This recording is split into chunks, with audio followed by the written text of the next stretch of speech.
I step into my bedroom and freeze. My heart stutters to a full stop, then lurches into a frantic rhythm. Giselle stands before my full-length mirror, her slender figure draped in ivory satin that catches the afternoon light streaming through my bedroom window. My wedding after-party dress. The one I spent 3 months searching for, the one that made James's eyes light up when I showed him the designer's sketch. My grandmother's diamond earrings dangle from her ears, catching prismatic light with every slight movement of her head. The heirlooms meant for me.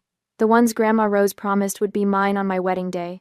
Giselle tilts her head, admiring her reflection, completely oblivious to my presence. The ivory satin cascades over her shoulders like it was made for her because it was made for me. "What are you doing with my wedding dress?" My voice barely rises above a whisper, but it carries enough force to make Giselle turn. Instead of guilt, her expression brightens. "Helena, perfect timing." She runs her hands down the fabric. "It looks better on me anyway." Mom agrees. The words hit me like a physical blow. Behind me, a floorboard creaks. I turn to find my parents hovering in the doorway, their expressions a mixture of discomfort and determination. They knew. Of course they knew. "Honey?" Mom steps forward, her voice taking on that placating tone I know too well. "You'll have the main wedding gown. Can't you share just this once?" Dad nods, waving his hand dismissively. "Your sister has always looked stunning in white." Their words unlock a flood of memories. Giselle borrowing my designer shoes for a date, returning them scuffed beyond repair. My vintage purse coming back with makeup stains embedded in the leather.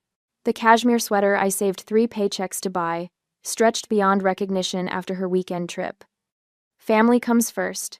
I'd told myself each time, swallowing my objections, burying my resentment. Last winter flashes before me. The outfit I'd carefully styled for Senator Graham's daughter, the client who could have launched my styling career into the stratosphere. Giselle borrowing the ensemble for just an hour before I delivered it.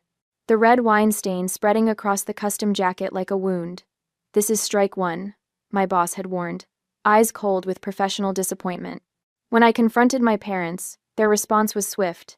"Accidents happen. She's your sister." I stand straighter now, shoulders pulling back.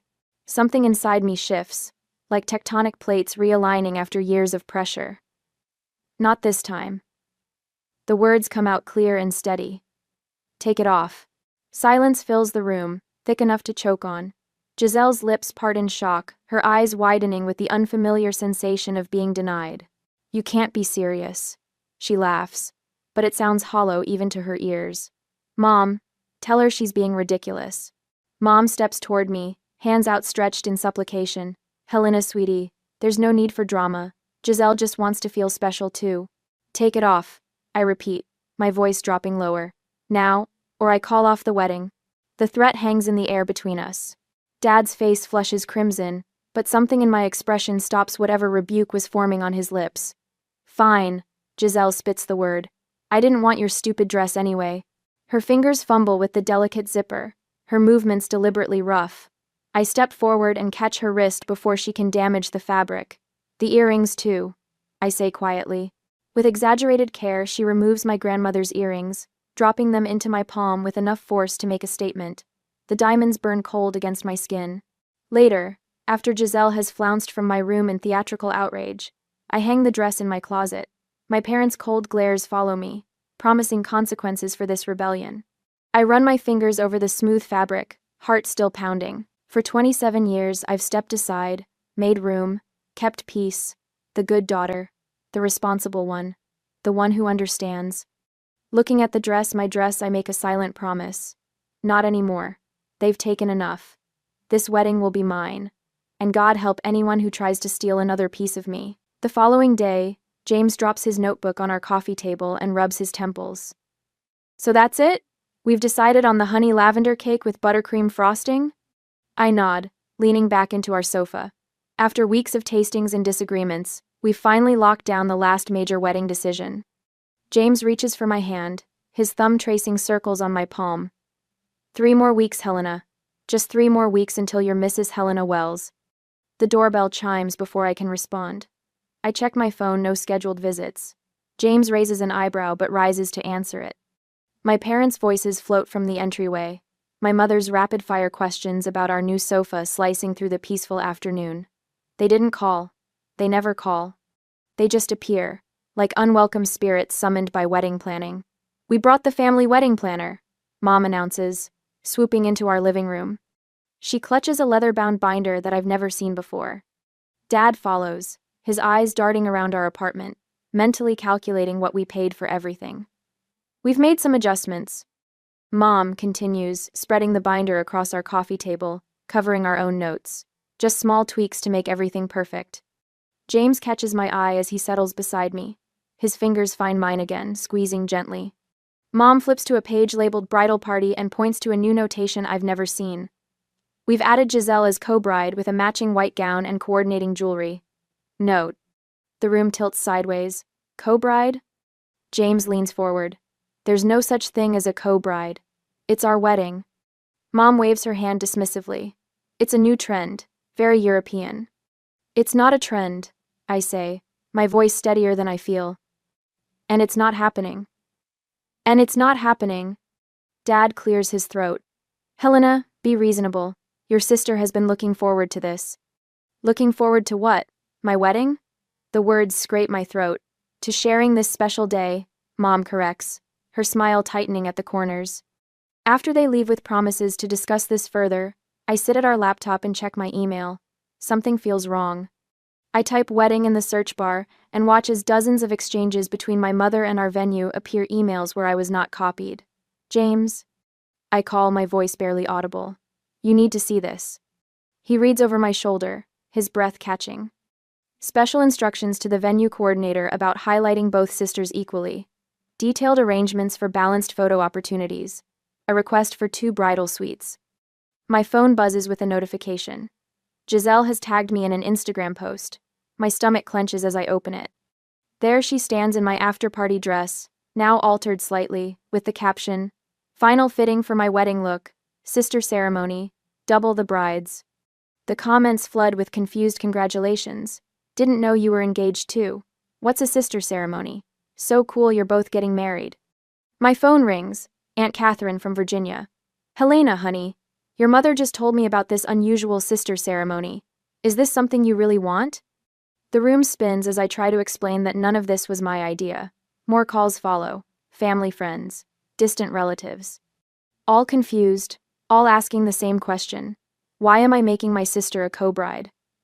When I confront my mother by phone, her voice drips with practiced martyrdom. "You've always been the strong one, Helena. Giselle needs this. She's been so depressed since that breakup last year." My father's voice cuts in on the extension. "We're paying for half this wedding. We have a say in how it unfolds." More calls, more pressure. Uncle Robert suggesting I be the bigger person. Cousin Samantha wondering if I'm being a bit selfish. Each conversation feels like water rising around my neck. Only Aunt Martha tells me the truth when she visits the next day, her voice low as she glances toward the door. "They've been planning this since you announced your engagement. Your mother had Giselle's dress ordered the same week you ordered yours." I press my hands against our kitchen counter, feeling the cool granite anchor me. "How do you know this?"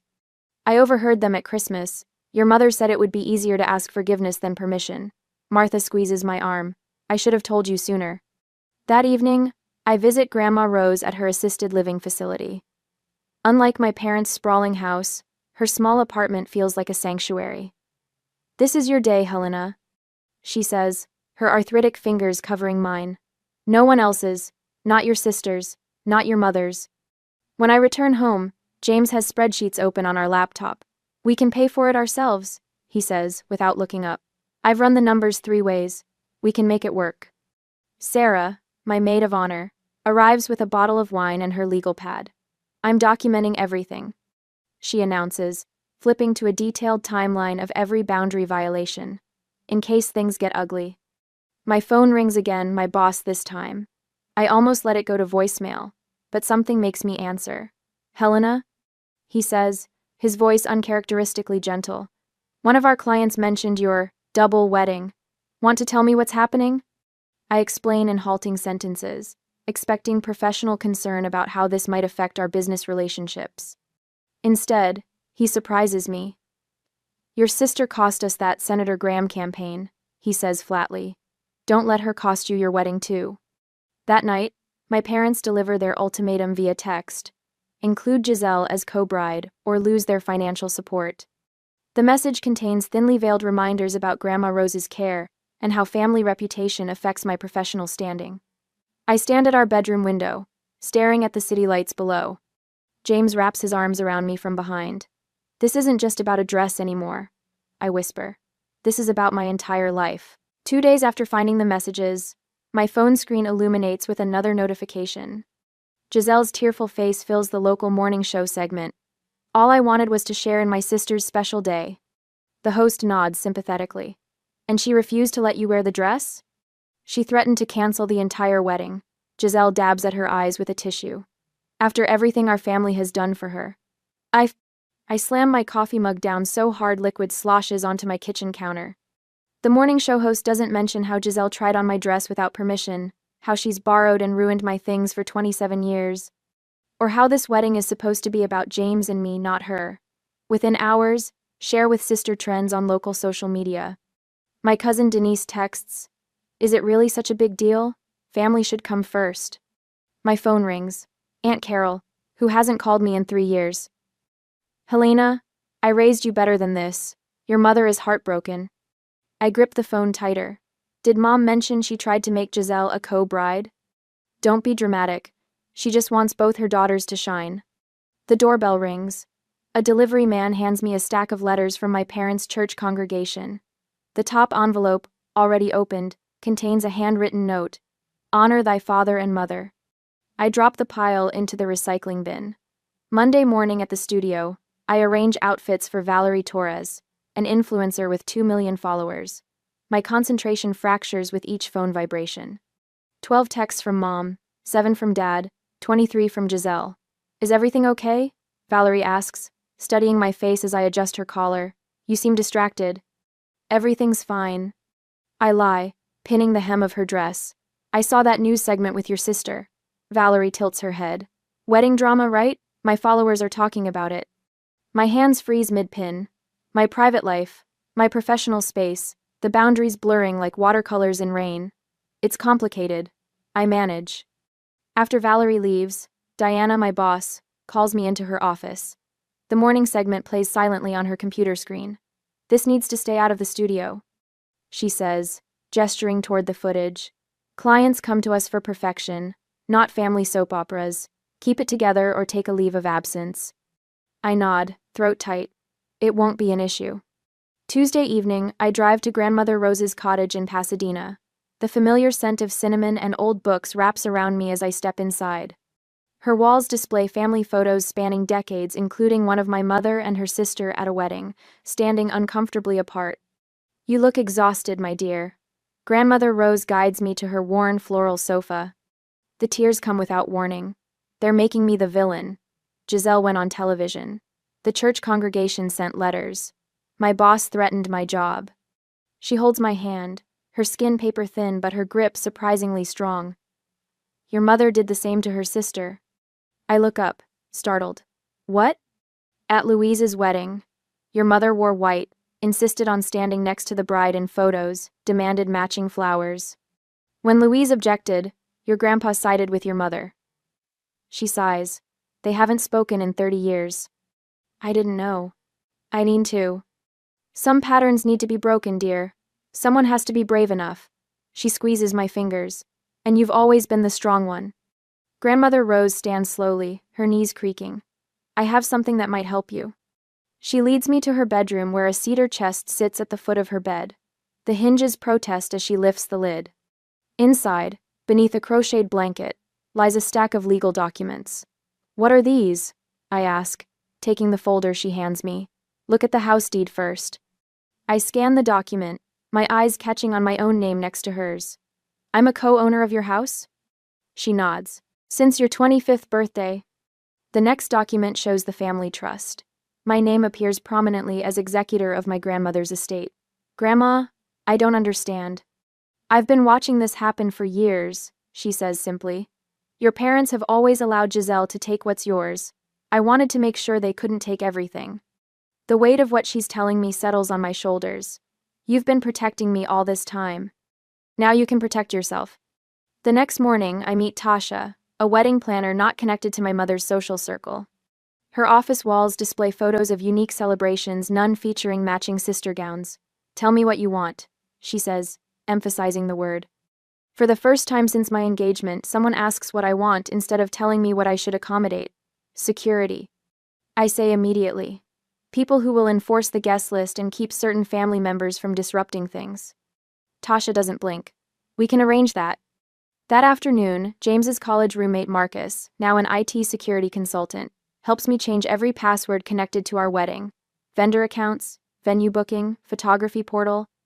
Your family won't be able to make unauthorized changes, he promises, typing rapidly. I've added two-factor authentication to everything. I call the venue directly, speaking with the manager instead of the coordinator my mother befriended. I'm the bride, the only bride. I clarify. Any changes must come directly from me or my fiancé. No exceptions. Understood, Miss Carter. We'll update our files immediately. The satisfaction of reclaiming my wedding spreads through me like warmth after winter.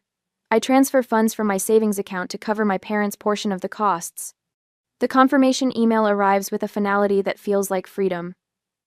That night, I sleep in our apartment with my phone turned off. No texts demanding explanations. No calls filled with guilt. No social media notifications about family loyalty. James finds me on the balcony the next morning, watching the sunrise with a cup of coffee. You look different, he says, joining me. I feel different. For the first time in weeks, my shoulders don't carry the familiar tension. The knot in my stomach has loosened. I've spent my life trying to keep peace by giving pieces of myself away. Now I'm gathering those pieces back, one boundary at a time. Some might call it selfish. I call it survival. Later that week, after I thoroughly checked every part of the plan, I met my family for dinner. It's time to begin. You were right, I tell my mother, watching her shoulders relax as she serves another helping of pot roast. Family should come first. The dining room falls into stunned silence. Dad's fork pauses halfway to his mouth. Giselle, sitting across from me, narrows her eyes in suspicion before a slow smile spreads across her face. I knew you'd come around, Mom says, patting my hand. The diamond on her wedding band catches the light, reminding me of Grandma Rose's earrings. We all want your wedding to be perfect. For everyone, Dad adds pointedly, reaching for his wine glass. I nod, swallowing the bitter taste in my mouth.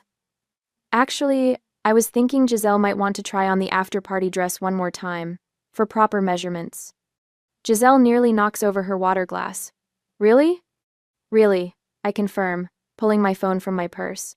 Maybe we could take some photos for the memory book. Later, as Giselle twirls in my bedroom, I snap photo after photo.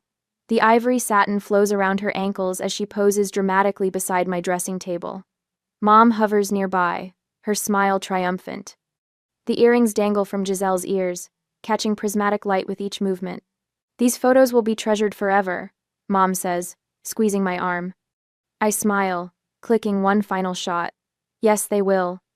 While they chatter about shoe options, I step into the hallway, thumb moving swiftly over my phone screen. The carefully crafted email sends with a quiet whoosh. My chest loosens for the first time in weeks.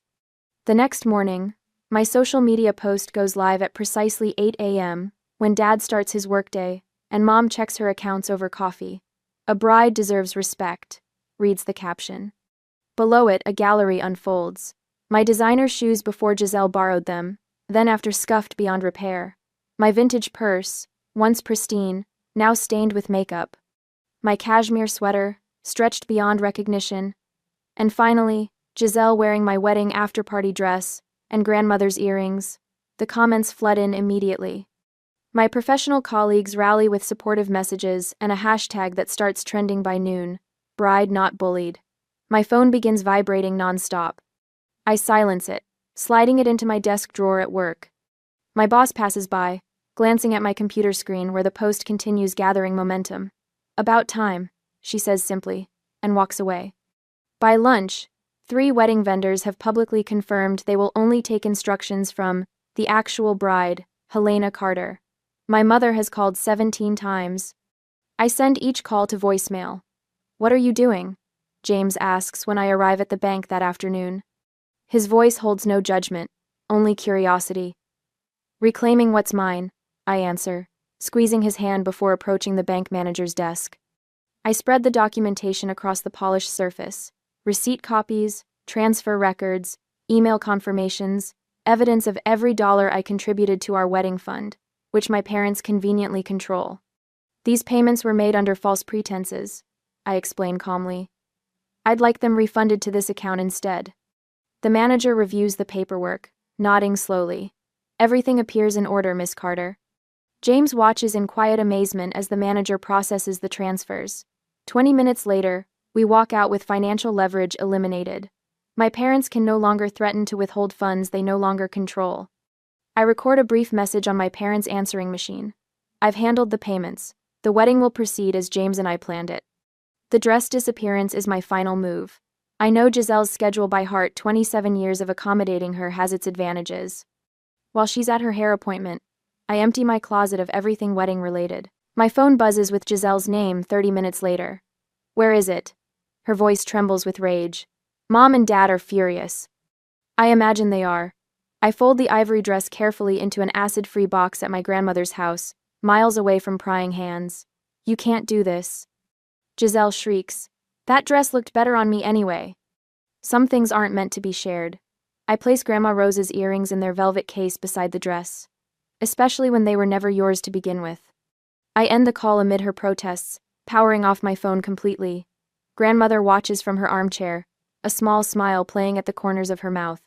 They'll be livid, she says, not sounding troubled by the prospect. Let them be. I close the lid on the box, running my fingers over the smooth surface. They've had control of my narrative for 27 years. The wedding is mine. Grandmother nods, reaching for my hand. And so, finally, are you. On the wedding day, I arrive at the venue 3 hours before the ceremony to find chaos already brewing. Through the glass doors, I spot Mom gesturing dramatically to the venue coordinator while Dad waves what looks like our contract in the air.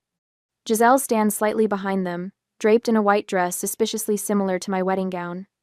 We had an understanding about the sister ceremony. Mom insists, her voice carrying across the marble foyer. It's a family tradition.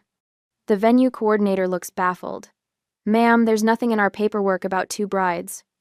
It's a verbal agreement, Dad blusters. We could pursue legal action for breach of contract. I grip James's hand tighter as we watch through the window. His college roommates, our impromptu security team, stand at strategic points around the entrance, looking both professional and immovable in their suits. Ready?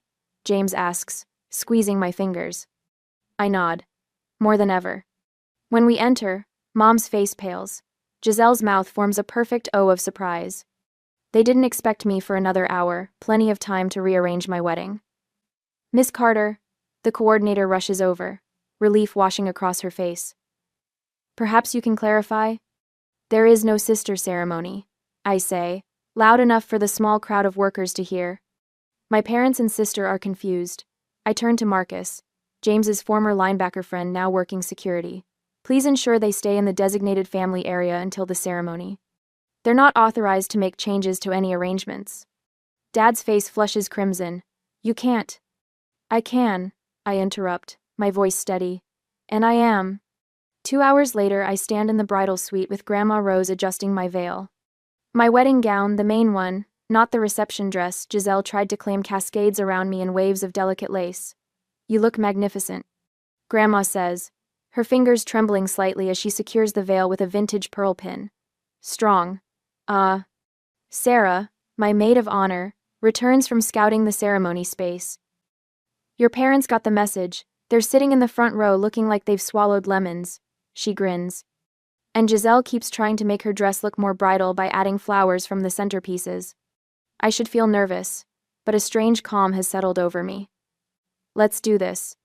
The processional music swells as I take Grandma's arm. We plan this carefully, no father walking me down the aisle. Instead, the woman who showed me what real support means guides me toward my future. As we enter, I hear the celebrant's voice ring clear. Today we gather to witness the union of Helena and James only. She places deliberate emphasis on the final word, making several guests shift uncomfortably. Mom's smile looks brittle. Dad stares straight ahead. Giselle fidgets with her costume jewelry, a poor imitation of Grandma's diamonds currently nestled in my bridal suite safe. I lock eyes with James and never look away. His smile becomes my anchor as I glide past the family that tried to steal even this moment. The reception begins with delicious tension as I emerge from the bridal suite in my ivory satin after-party dress, the one from the ambush. Grandma's diamond earrings catch the chandelier light with every movement of my head. The symmetry feels perfect. You reclaimed it, Grandma whispers, adjusting one earring. Everything, I confirm. Giselle sits at the family table, her expression fluctuating between outrage and calculation. Mom's anger shows in her white-knuckled grip on her champagne glass. The photographer captures it all, immortalizing their displeasure alongside my joy. When it's time for toasts, I rise first. To those who truly support us and respect our boundaries, I say, raising my glass toward Grandma, then James, then Sarah. Notably absent from my gesture, the front family table. The party flows perfectly until I spot Giselle sidling toward the DJ booth. Mom follows close behind, whispering urgently to the wedding planner who shakes her head firmly. Special sister toast. I hear Mom insist. It's traditional. Before Giselle can grab the microphone, James's best man intercepts her with practiced ease. The bride's playlist is quite specific, he says pleasantly, steering her away. I cross the dance floor, stopping directly in front of my sister. Not today, I tell her quietly. Not ever again. Her eyes widen. For once, she seems to understand, I mean it. 20 minutes later, Dad corners me near the cake table. We need to talk. Now. I follow my parents into a small side room, where Mom immediately dissolves into tears. You've humiliated us in front of everyone we know. Dad hisses. You'll regret this public display. Mom dabs her eyes dramatically. After all we've done for you, the sacrifices, the support. I study them both, really look at them perhaps for the first time. Mom's tears that appear and vanish with strategic precision. Dad's authority that crumbles when challenged. Thank you, I say finally. They look startled. For what? Mom asks cautiously. For showing me exactly who you are. I straighten my grandmother's earrings. Now I know exactly who I need to be. And... Dad steps forward. If you walk out that door... You'll what? I ask. Take my car? My inheritance? My wedding dress? You've been taking pieces of me my entire life. There's nothing left for you to claim. I open the door, pausing in the threshold. Enjoy the cake. I picked chocolate because it was the only flavor Giselle hates. The reception continues without them. James finds me on the dance floor, pulling me close as we sway to our song. Over his shoulder, I watch my grandmother chatting happily with his parents, her diamonds catching the light with every laugh. Some jewelry isn't just decoration. Sometimes, it's armor. 6 months later, I stand in the bay window of our Connecticut living room, watching autumn leaves spiral across the lawn. 3 states and 800 miles now separate us from my family. The distance feels like oxygen. More coffee? James asks, patting across the hardwood floors in his weekend socks. Please. I accept the mug, inhaling the rich aroma. I was just thinking how quiet it is. No unexpected visits, no drama, no one borrowing my things. James settles beside me on the window seat. Your mother called again yesterday. I know. I curl my fingers around the warm ceramic. I'll call back next week. On my terms, with my boundaries in place. And if they push back? I shrug. Then the conversation ends. They're learning I mean what I say now. James kisses my temple. I'm proud of you. I can breathe here, I whisper, the simple truth of it still astonishing. Grandmother's silver Buick pulls into our driveway later that afternoon. Her move to the senior living community 10 minutes from our house was the best decision we made after the wedding. She settles at our kitchen table while I prepare tea. Her arthritis has worsened, but her eyes remain sharp as ever. I finalized everything with the attorney, she says, sliding a folder across the table. You're the executor now, and the primary beneficiary. The papers blur beneath my suddenly damp eyes. Grandma, you don't have to. You were the only one who saw them for what they were. Her weathered hand covers mine. This family has a pattern. Look.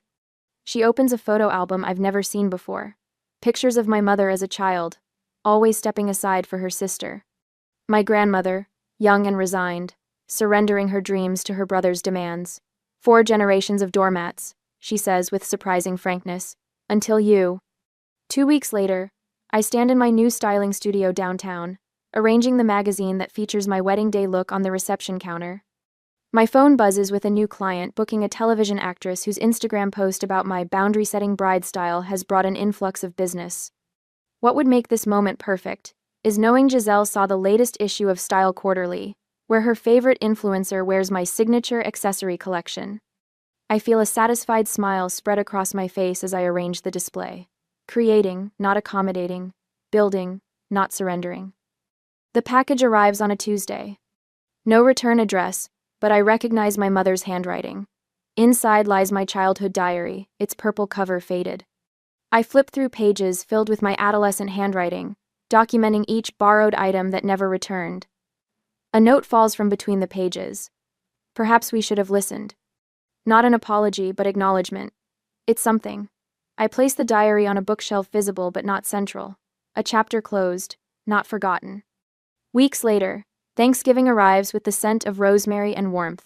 Our dining table extends to welcome grandmother and the friends who stood with us through everything. Sarah arranges flowers while James carves the turkey. My phone rings in the study. My parents' number. "Do you need to get that?" Grandmother asks, knowing exactly who's calling. "Tomorrow," I decide, returning to the table. Today is for joy. Today is for joy. We raise glasses as James offers a toast. To chosen family and hard-earned peace. I look around at these people who love without conditions, who support without manipulation, and feel the rightness of this moment. Some things are worth keeping. Some things are worth sharing. And some things like your self-respect should never be given away. As we laugh and pass dishes, I wonder what stories others might share about drawing their own lines in the sand. What finally gave them the courage to say enough? Perhaps their journeys echo mine. The phone stops ringing.